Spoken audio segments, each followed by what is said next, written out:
Well, hey there. Welcome to day 938 of What You Up To Now. Sharon Horne-Ellstrom here at your service. And today I'm thinking about cycles. I woke up this morning thinking about cycles. Whenever I wake up thinking about something, it's because I need to be thinking about it. There's something going on with my life that I need to be paying attention to. Cycles, doing the Get Up and Go 20-day challenge. And today I talked about actually the challenge or change cycle. And then I started thinking about, so much of everything we do, everything we experience is processes and systems and rituals and habits and actual cycles of how we do things. And then I think about, well, look at all of the examples of cycles around us. So many things, if not everything, is in cycles. Think of the cycle of day and night, day to night, day to night.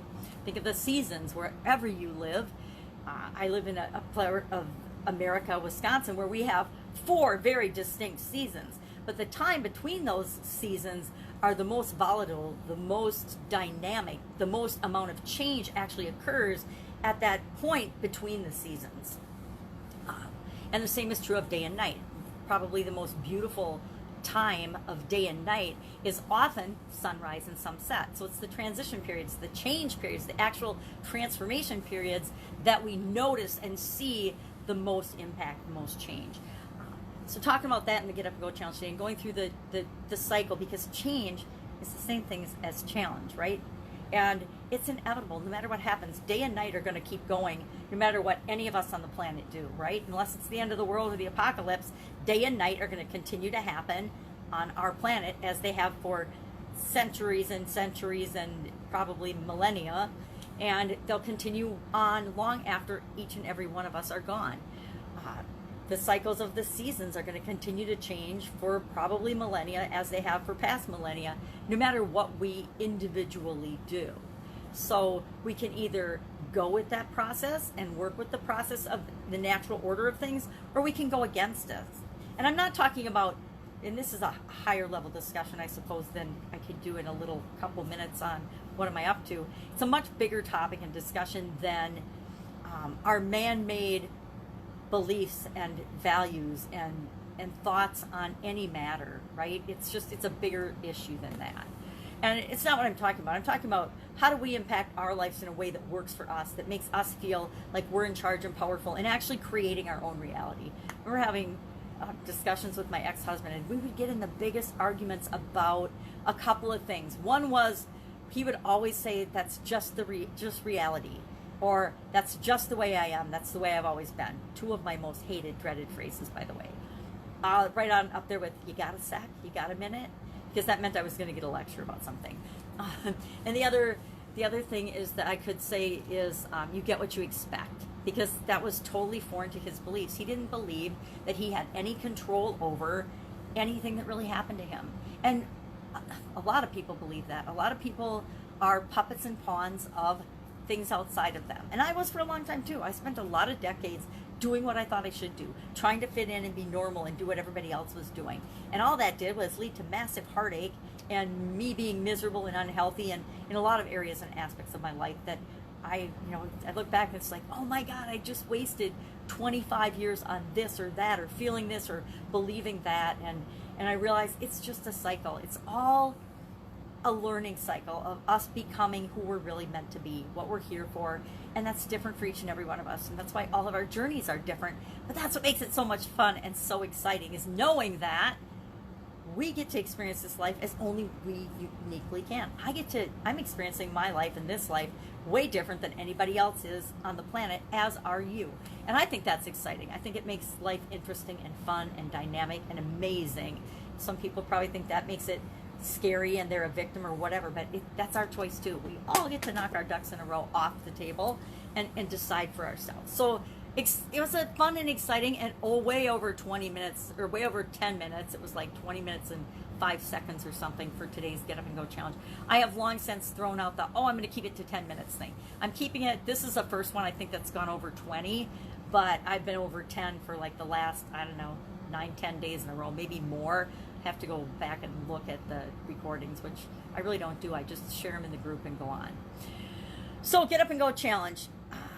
I'm trying to figure out how I want to twist the last few days of it, 24 through 31, what I want to do, really to impact people and make sure that they understand that it's 100% up to them how they deal with challenges and how they deal with change. It is. We always know it, but we don't always feel like that. And I want to make sure that we're all empowered to know with 100% certainty that any change, any challenge, anything that happens outside of us and inside of us, we have the ability to just absolutely master and not even have to think about it. Fun challenge day, 365-day fun challenge day 229 today was about practical fun. And I always think it's kind of an oxymoron. Practical fun, they really do go together. They really need to be together.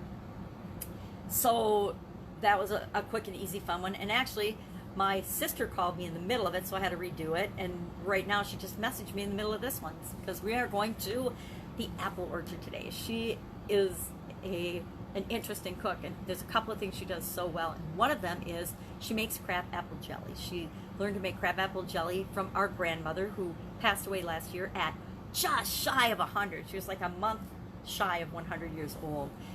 I'm sure she's glad that, and I'm sure she's in heaven, so I'm sure she's glad that it happened when it did, so she didn't have to be living through these crazy COVID times, because she was in a memory care old folks home, and I think it would have been very frightening for her, because we wouldn't have been able to go and see her, and it was a lonely place for her. So I'm glad that she didn't have to experience any of this.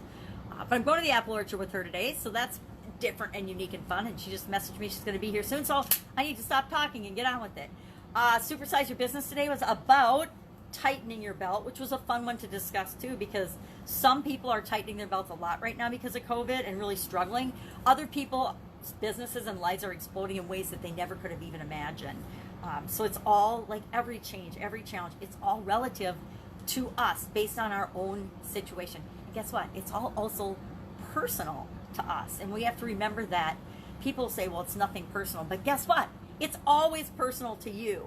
It's always personal to me, what I'm feeling. And one of the worst things you can do is to downplay people's feelings and reactions to things. Respect that each and every one of us has the right to our reaction, as long as it doesn't hurt other people. I will always put that qualifier on, because we can do whatever we want and create whatever we want in this world, but not if it impacts negatively or hurts other people. And if it does, guess what? That's called evil. And I purport and support no evil, only adding a positive spin to the things in the world.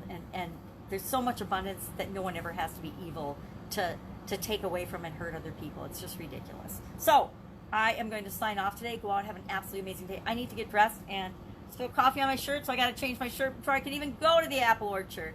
Have an awesome day. If I can help you in any way, ask in the comments below. Otherwise, I'll be with you tomorrow, just letting you know what's going on, what I'm cooking on. Been working on the book a little bit over the weekend, but had some visitors and guests. So you do what you can do with what you've got right now. I am no different. Have an awesome day, and I will see you tomorrow.